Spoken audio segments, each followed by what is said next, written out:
전도서 1장 1절부터 11절까지 말씀을 우리 다 같이 한 목소리로 같이 봉독하겠습니다. 다윗의 아들 예루살렘 왕 전도자의 말씀이라. 전도자가 이르되 헛되고 헛되며 헛되고 헛되니 모든 것이 헛되도다. 해 아래에서 수고하는 모든 수고가 사람에게 무엇이 유익한가? 한 세대는 가고 한 세대는 오되 땅은 영원히 있도다. 해는 뜨고 해는 지되 그 떴던 곳으로 빨리 돌아가고 바람은 남으로 불다가 북으로 돌아가며 이리 돌며 저리 돌아 바람은 그 불던 곳으로 돌아가고 모든 강물은 다 바다로 흐르되 바다를 채우지 못하며 강물은 어느 곳으로 흐르든지 그리로 연하여 흐르느니라. 모든 만물이 피곤하다는 것을 사람이 말로 다 말할 수는 없나니 눈은 보아도 족함이 없고 귀는 들어도 가득 차지 아니하도다. 이미 있던 것이 후에 다시 있겠고 이미 한 일을 후에 다시 할지라. 해 아래에는 새 것이 없나니 무엇을 가리켜 이르기를 보라 이것이 새 것이라 할 것이 있으랴. 우리가 있기 오래전 세대들에게도 이미 있었느니라. 이전 세대들이 기억됨이 없으니 장래 세대도 그 후 세대들과 함께 기억됨이 없으리라. 아멘. 오늘부터 말씀 묵상이 전도서를 또 시작하게 됩니다. 그리 길지 않은 책이지만 아주 독특한 특징을 가진 그런 성경의 한 부분으로 볼 수 있습니다. 잘 아시는 것대로 전도서의 기본적인 그 저자는 솔로몬이다. 그렇게 볼 수 있습니다. 금방 읽은 1장 1절에 다윗의 아들 예루살렘 왕 전도자의 말씀이다. 그렇게 기록하고 있고요. 금방 읽었던 말씀 바로 뒤에 12절을 보면 나 전도자는 예루살렘에서 이스라엘의 왕이 되었다. 이렇게 말씀하고 있는 걸로 보아서 이 전도서의 기록자는 솔로몬 왕일 것이다. 그렇게 봅니다. 그런데 자신을 왕이라고 표현하는 동시에 전도자라고 얘기하죠. 다윗의 아들 예루살렘 왕 전도자의 말씀이다. 전도자, 코헬렛, 그 말뜻이 코헬렛라는 말인데 이 정확하게 직역을 하면은 진리를 가르치는 사람 그런 얘기입니다. 전도자 우리가 생각할 때 복음을 전하는 그 전도자 뭐 이렇게 개념을 받기가 쉬운데 그런 의미도 있겠지만 뭐 진리가 복음이 진리니까요. 좀 더 정확한 의미는 무언가를 가르치는 사람이다. 가르치는데 값진 것을 그저 신변 잡기 이런 것들이 아니고 정말 값진 진리를 가르치는 사람 코헬렛이신데 바로 그런 의미로 전도자라고 말하고 있는 것입니다. 그런데 우리가 이 전도서를 보면서 기본적으로 가져야 할 자세라 그럴까요? 그게 꼭 필요한 것이 가르친다 그러니까 마치 오늘날 교수가 학생을 가르치는 것처럼 어떤 과학자가 혹은 기술자가 그 후배들을 연수생이나 제자들을 가르치는 것처럼 그러한 가르침과는 조금 다른 결론을 가지고 있다라는 거죠. 지식을 가르치거나 그런 것이라면 이 전도서가 마치 교과서처럼 쓰여졌을 것 아닙니까? 그런데 이건 교과서가 아니라는 거죠. 가르치긴 가르치는데 철학적 가르침이다. 굳이 얘기를 하자면 과학적이거나 논리적이거나 학문적이고 수학적인 그런 가르침이라기보단 자신이 듣고 배우고 깨달은 것들을 철학적 어떤 그런 측면에서 그렇게 가르치는 그래서 이 전도서라고 하는 것이 논리적으로 접근하기는 조금 어렵다라는 겁니다. 그렇게 해서는 안 된다라는 거죠. 과학적으로 접근해서도 안 된다. 왜냐하면 이 전도서의 내용들을 보면 오늘날 기준을 가지고 보면 이거 뭐 그렇게 해 이렇게 하면 되지. 그거 왜 그래 이런 것이지 라고 저도 여러분도 현대 과학, 현대 학문, 현대 수학 이런 것에 지금 기본적인 바탕을 다 가지고 있단 말이죠. 이 위에서 이 말씀을 그대로 대입시켜서 해석하면 결코 바른 해석을 할 수 없다라는 겁니다. 그래서 제가 철학적이라는 표현을 했는데 물론 이것도 정확한 표현은 아니에요. 철학적으로 봐야 된다. 이 말이 정확하게 맞는 말은 아니지만 과학적, 논리적이라는 말보다는 좀 더 가깝게 정확하게 얘기하면 신앙적이라는 말이 분명하겠죠. 하나님 앞에서 영적인 자세를 가지고 이 말씀을 보고 이 말씀을 기준으로 가르치고 배우는 그런 자세가 필요하다라는 것입니다. 그러면서 이제 시작하면서 오늘 첫 부분을 우리가 읽었는데 잘 아시는 것처럼 전도서 전체의 주제를 얘기한다면 딱 한 단어입니다. 헛되다. 그죠? 헛되고 헛되니 헛되고 헛되도다. 헛되다. 허무하다. 그러나 여기서 우리가 조심해야 될 것은 이 전도서에서 얘기하는 헛되도가 헛되다라는 말이 허무주의를 얘기하는 게 결코 아니라는 거죠. 인생 무상, 인생 살아봐야 별 것 없어. 너희들 그렇게 아웅다웅 살지 마. 아무것도 아니야. 뭐 대충 살아. 아니면 태어났으니까 사는 거야. 살다 보면 어느 날 이렇게 되고 저렇게 되고 결국은 다 죽는데 뭘. 다 죽을 것이잖아. 아주 엄청난 갑부도 죽고 대단한 권력가도 죽고 대충 입에 풀칠하다 사는 사람도 죽고 다 죽을 거니까 뭐 그렇게 안절부절 그렇게 살 것 없어. 이건 허무주의지요. 이런 허무주의를 얘기하는 헛되도다라는 말이 결코 아니라는 거죠. 그래서 많은 사람들이 전도서를 읽으면서 허무주의적 생각을 가지고 성경을 읽는데 결코 그래서는 안 된다는 겁니다. 그럼 전도서가 얘기하고자 하는 헛되다라는 말의 의미가 뭘까? 오늘 이 서론 부분이라고 그럴까요? 첫 부분에서 그걸 얘기 다 하고 있는 거죠, 사실은. 헛되다, 무엇이 헛되냐? 3절에 보면 해 아래에서 수고하는 모든 수고가 사람에게 무엇이 유익한가? 라는 말입니다. 그럼 이 해 아래라는 말이 무슨 말이냐? 금방 제가 과학적으로 논리적으로 풀지를 말자고 했습니다. 해는 단순히 당연히고 뭐 빛을 발하는 그런 해고 반대는 달이고 어둠이고 그러니까 광명한 데서 밝은 데서 그런 말이지 그 말이 아니라는 거죠. 이 말씀을 쭉 묵상하면서 의미하는 해의 의미는 하나님. 해 아래에서 해가 아래로 비치겠죠. 지금 이 전도서를 기록하고 읽고 배우고 가르치고 하는 시대의 사람들은 오늘 우리가 가지고 있는 것과 같은 과학적, 우주과학적 지식을 가지고 있지 않습니다. 눈에 보이는 대로 그죠? 눈에 보이는 대로 그걸로 인식하는 거예요. 그러니까 해 아래, 해가 어딘가 높은 곳에 있는데 우린 다 그 해 아래 살고 있는 거죠. 그러면 해 위에가 있다고 생각하는 거죠. 그러면 해의 기준은 뭐냐면 하나님이 우리에게 허락하신 하나님이 보여주시는 그 세상, 즉 하나님의 해가 그 아래에서 우리가 살아가는 것이고 그럼 해 위, 해를 초월한 하나님을 초월한 무언가가 있을 것인데 그건 모르겠다는 거죠. 몰라. 그러니까 결국 해 아래라는 얘기는 하나님이 허락하신 이 세상은 헛되다. 반대로 그럼 하나님이 우리에게 알려주지 않은 또 다른 세상이 있을 것인데 그걸 헛되다고 하는 건 아닙니다. 오늘날 우리가 얘기한다면 죽음 이후 천국과 지옥 이건 헛되다고 얘기할 수 없는 것이죠. 다만 하나님이 우리에게 보여주신 세상 다시 말해서 인생의 한계점을 얘기하고 있는 거예요.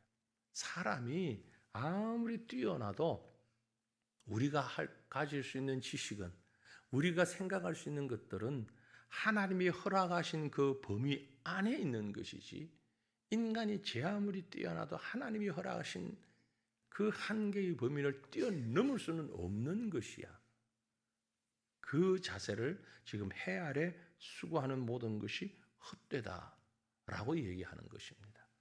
지금도 계속해서 연구되고 발전하고 있겠지만 한때 우리 사회에 아주 많이 회자되고 또 염려되고 했던 것들이 복제라는 단어 있지 않습니까? 의학적 복제, 동물을 복제해가지고 만들고 이게 이제 발달이 되면 사람도 복제를 할 수 있다. 그렇게 해서 염려하고 반대하고 지금 어떻게 되는지 참 매스컴에 나오질 않으니까 우리가 일반인들이 잘 모르지만 아마 계속 발전하고 있을 거라고 생각이 돼요. 의학적인 부분은. 그래서 좀 인공으로 만드는 것들이 많이 있잖아요. 이걸 이제 염려하는 분들이 이걸 그대로 두면 생명 윤리적인 문제가 된다. 사람이 간도 만들고 폐도 만들고 위도 만들고 자꾸 하다 보면 결국 사람이 사람을 만들 수 있지 않느냐. 어떻게 이건 있을 수 없는 일이다 하고 반대를 많이 했습니다. 근데 저는 개인적으로 물론 제 생각이 잘못될 수 있는데 개인적으로 그렇게 염려하지 않습니다. 왜냐하면 인간이 아무리 발전하고 뛰어난 학문을 가지고 과학이 참 무진장 발전을 해도 결국은 하나님이 주신 한계를 벗어날 수는 없다는 거죠. 인간은 인간일 뿐이다. 바로 해 아래에서 수고하는 모든 수고가 사람에게 무엇이 유익한가라는 이 전도서의 말씀을 그대로 봤을 때에 사람이 할 수 있는 발전의 최대치는 하나님이 허락하신 한계 안에서.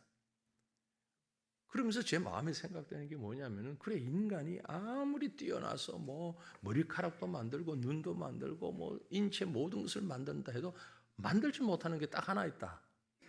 뭘? 영혼은 만들 수가 없는 거죠. 어떻게 인간이 영혼을 만들 수 있습니까? 그러니 결국 인간이 만든 것은 기계적인 부분, 물리적인 부분, 그 부분을 어떻게 만들어서 대체하고 활용하고 할 수는 있을지는 몰라도 지금 우리와 똑같은 인간은 영이 있어야 하는 것인데 영은 과학이 범접할 수 있는 분야가 아니기 때문에 뭘 찬성한다 반대한다 굳이 그럴 필요 없지 않느냐. 결국 인간은 영을 만들 수가 없는 것이고 인간의 한계는 벗어날 수 없는 거야. 어찌 보면 지금 전도서의 기록자가 하는 말과 똑같은 그런 기준을 가지고 얘기를 하는 겁니다. 해 아래에서 아무리 수고해도 하나님을 배제한 인간의 세상은 헛된 것이다. 그런 의미의 헛되고 헛되다라는 말이지 허무주의자가 얘기하는 그래서 난 아무것도 안 해. 노력할 필요도 없어. 라는 의미의 헛되다란 말이 결코 아니라는 겁니다. 우리가 전도서를 보면서 이 기준을 한순간도 놓쳐서는 안 됩니다. 자칫 이걸 놓쳐버리면 필요 없어. 노력할 필요가 없어. 노력 무용론자가 되어버리면 안 된다라는 것입니다. 그럼 왜 이 전도자가 이렇게 생각했는가 이유가 나오는데 4절 이후에 보면 모든 자연 만물이 무한 반복하고 있는 것을 보고 하는 얘기입니다. 해가 뜨고 해가 집니다. 빨리 돌아간다. 그 다음 날 보면 또 해 떠요. 또 해져요. 또 해 떠요. 해져요. 비가 막 와서 아이고 큰일 났다 싶으면 어느 날 또 비가 그쳐요. 계속 도는 겁니다. 바람이 남으로 불다가 북으로 돌아가고 이리 돌며 저리 돌며 결국 뱅글뱅글 돌다가 그 자리에 있는 것 아니냐. 아주 눈에 띄는 부분이 7절입니다. 모든 강물은 다 바다로 흐르되 바다를 채우지 못한다. 그렇잖아요. 제가 자연을 바라본 눈에 보이는 대로 본다고 그랬잖아요. 한번 보세요. 산에서 물이 흘러내려옵니다. 냇물이. 결국 냇물이 모여서 물이 많아지니까 강이 되고요. 강이 모여서 바다로 갑니다. 근데 이 전도자가 가만히 보니까 바다는 넘치질 않는단 말이에요. 모든 물이 다 바다로 모이는데 그럼 산술적으로 보면 언젠가는 이 바다가 물이 많아져가지고 너무 많아져가지고 모든 산에서부터 흘러내리는 물이 전부 다 모이면 이 바다가 언제는 흘러 넘쳐야 되는데 한 번도 바다가 넘치진 않는다. 그걸 얘기하는 겁니다. 결국 자연을 이렇게 가만히 봐도 논리적으로는 답이 없어. 물론 오늘날 과학을 보면 이게지 증발을 해서 수증기가 구름으로 가서 다시 물러오고 이러니까 그렇지 바보야 라고 얘기할지 모르지만 이 당시 그런 순환을 모르는 상황에서 보면 아니 물은 계속 모이는데 어떻게 바다는 생겨 넘치지가 않아? 결국 하나님이 만들어주신 건 우리가 모르는 뭔가가 있어. 우리가 풀 수 없는 뭔가가 있는데 이걸 지금 찾으려고 하는 건 아무리 찾아도 안 되는 거야. 그건 인간은 찾을 수가 없어. 그래서 헛되다라는 겁니다.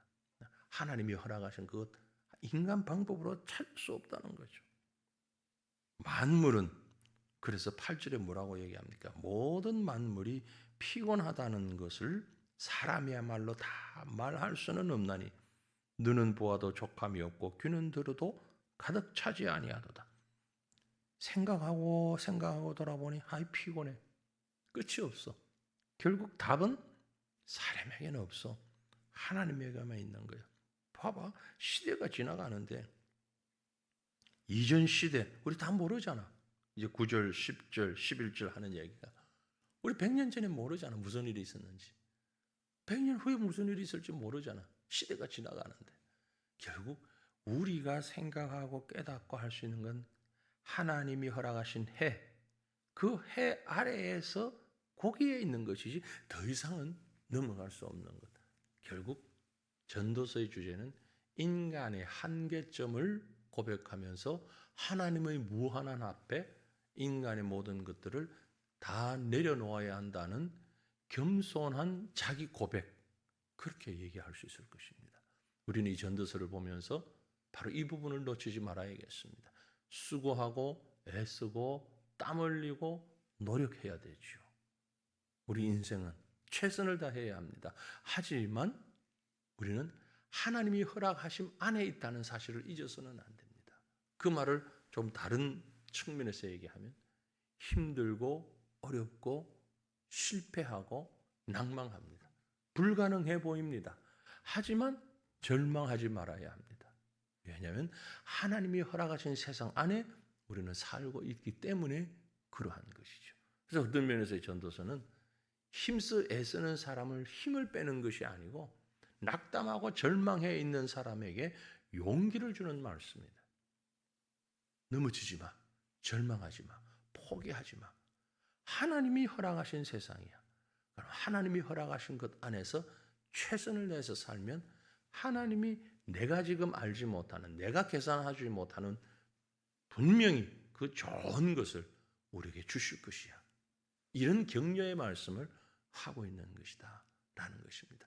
하나님 안에서 새 힘을 얻는 그런 자세로 이 말씀을 읽으면서 하나님과 동행하는 우리의 삶이 얼마나 복되고 행복한가를 깨닫게 되는 그런 귀한 말씀들이 전도서를 묵상하는 가운데 우리 모두에게 함께 할 수 있기를 간절히 바랍니다.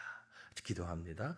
살아계신 하나님, 거룩하신 여호와여, 제한적이고 하나님께서 허락하신 세상 가운데 그 한계 속에서 살아가는 우리의 모습을 고백합니다. 마치 하나님을 뛰어넘을 수 있는 것 같은 교만이 많은 사람들의 지배하고 그들의 생각을 움직이는 이 세상에서, 그러나 우리는 하나님을 인정하고 천지를 창조하신 하나님, 만유를 주관하시는 하나님, 그 하나님의 손 안에서 하나님이 원하시는, 하나님이 기뻐하시는 삶을 최선을 다해서 살아갈 수 있는 믿음의 사람 되어지기를 원합니다. 세상의 모든 것이 헛되다고 한 이 전도자의 고백이 포기하기 위한 고백이 아니라 그 안에서 하나님이 허락하신 것을 이루어갈 수 있는 소망의 고백이 되게 해주시고 결단의 고백이 되게 해주시고, 그래서 하루하루 우리의 삶이 더욱더 용기를 가지고 하나님이 허락하신 그 계획을 이루어가는 믿음의 삶을 살아가는 저희가 될 수 있도록 인도하여 주옵소서.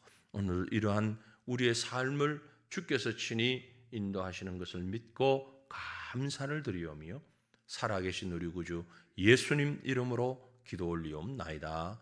아멘. 하늘에 계신 우리 아버지여, 이름이 거룩히 여김을 받으시오며 나라가 임하시오며 뜻이 하늘에서 이루어진 것 같이 땅에서도 이루어지이다. 오늘 우리에게 일용할 양식을 주시옵고 우리가 우리에게 죄 지은 자를 사하여 준 것 같이 우리 죄를 사하여 주시옵고 우리를 시험에 들게 하지 마시옵고 다만 악에서 구하시옵소서. 나라와 권세와 영광이 아버지께 영원히 있사옵나이다. 아멘.